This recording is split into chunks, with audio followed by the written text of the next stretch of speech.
I have just completed work on this Diamond Lady MPU board, and it was posted on, or the problem was posted on Pinball Repair Help Group, exclamation point, exclamation point.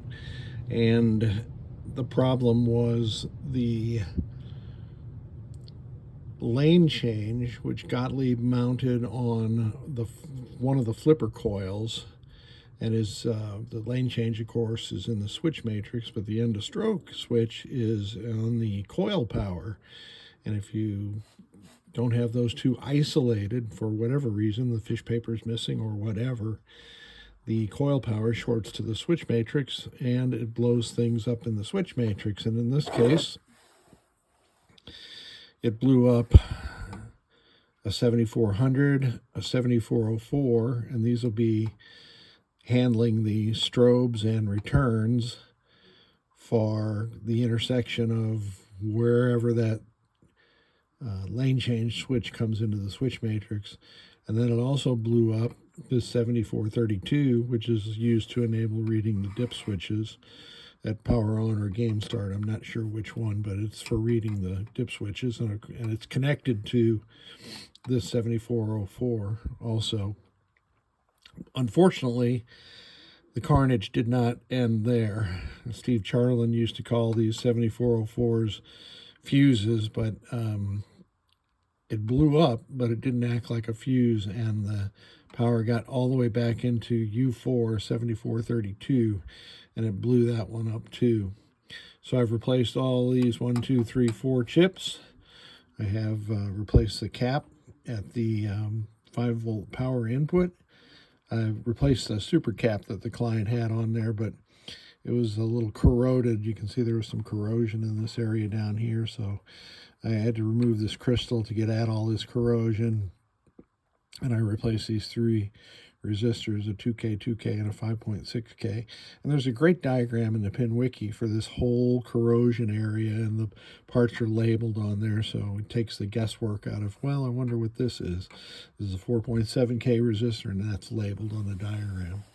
I'm partial to that diagram because I made it myself. This is a loop of wire which implements a slam switch modification. Some people will put a glob of solder across right here, but I like this loop of wire better.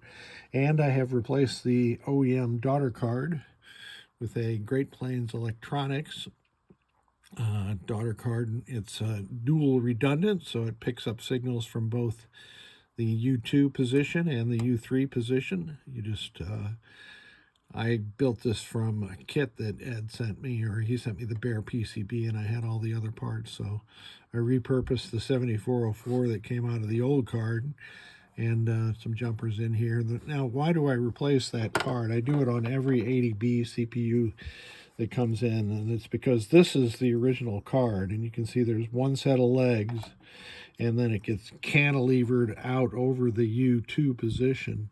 And the problem with this card is that the way that they designed it, it's a single-sided solder, single-sided card, at least as far as these legs are concerned.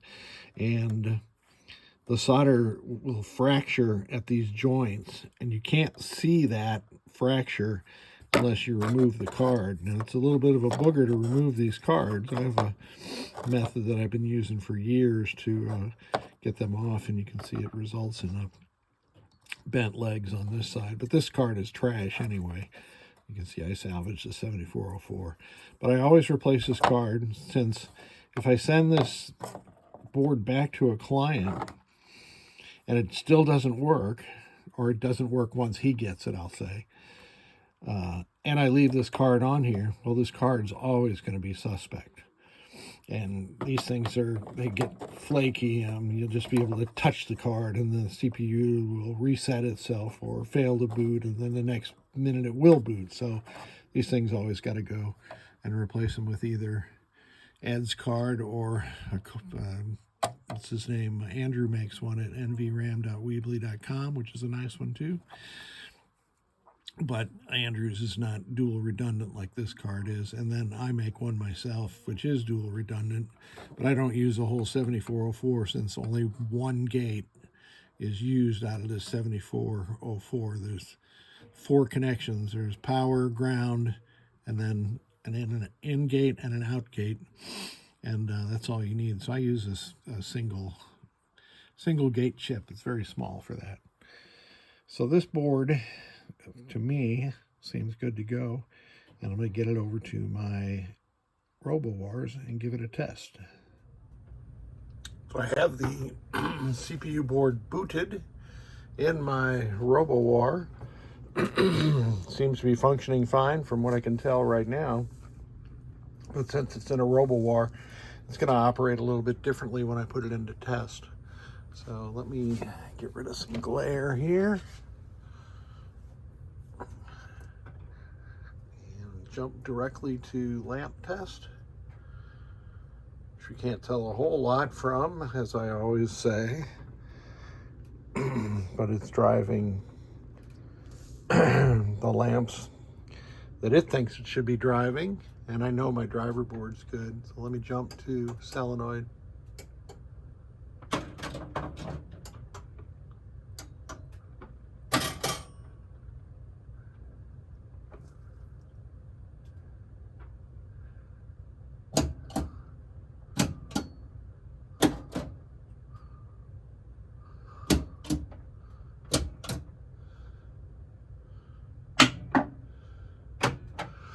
So I could see or hear something.